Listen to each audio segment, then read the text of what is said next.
আসসালামু আলাইকুম ওয়া রাহমাতুল্লাহ। শ্রোতা ভাই ও বোনেরা, আশা করি আল্লাহর অসীম রহমতে ভালো আছেন। ইসলামের বাণী একটি অডিও প্রোগ্রাম যেখানে ইসলামের বিভিন্ন বিষয়ে অনুশীলন ও আলোচনা করা হয়। ভালো লাগলে চ্যানেলটা সাবস্ক্রাইব করে রাখুন নতুন নতুন ভিডিও পাওয়ার জন্য। আব্দুল মোতালিবের ভোজসভা।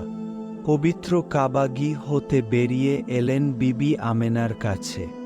বনি সাদ গোত্রের ধাত্রী মাতাগণ মক্কায় না আসা পর্যন্ত অপেক্ষা করতে বললেন, কেননা তখনকার সময়ের প্রথানুযায়ী সম্ভ্রান্ত বংশের ছেলেমেয়েরা শৈশবে ধাত্রী মাতার কাছে লালিত পালিত হত।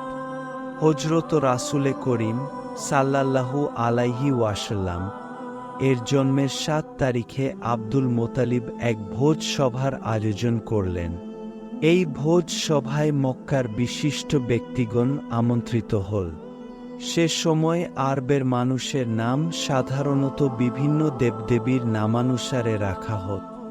তাই মক্কার বিশিষ্ট ব্যক্তিগণ উক্ত ভোজ সভাজ গতানুগতিক নাম রাখা হয়নি বলে মন্তব্য করলেন।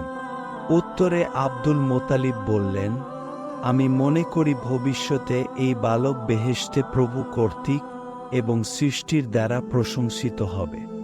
অবশেষে বিভিন্ন ঘাত প্রতিঘাত উতরিয়ে এই নামের মাহাত্ম্য সমগ্র বিশ্ব ও সৃষ্টিকে মহান করে তুলেছে।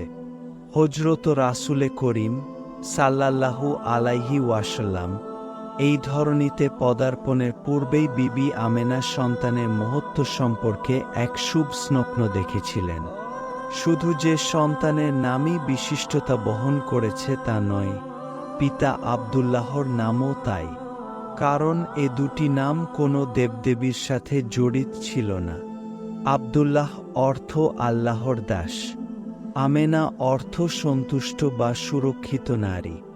বিবি আমেনা শায়দ গোত্রের ধাত্রীর জন্যে অপেক্ষা করতে থাকেন। এর মধ্যে আবু লাহাবের দাসী সবিয়াহর কাছে শিশুটি লালিত হতে থাকে। আবু লাহাব ছিল প্রেরিত পুরুষের চাচা। এই দাসী মহাবীর হামজাকেও দুধ পান করান। হামজা ছিলেন হযরতের সর্বকনিষ্ঠ চাচা।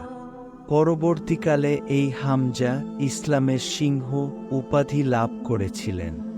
ধাত্রী কয়েকদিন মাত্র হযরতকে দুধ পান করিয়েছিলেন, তবুও তার প্রতি ছিল হজরত রাসূলে করিম সাল্লাল্লাহু আলাইহি ওয়াসাল্লাম এর অকুণ্ঠ ভালোবাসা ও শ্রদ্ধা।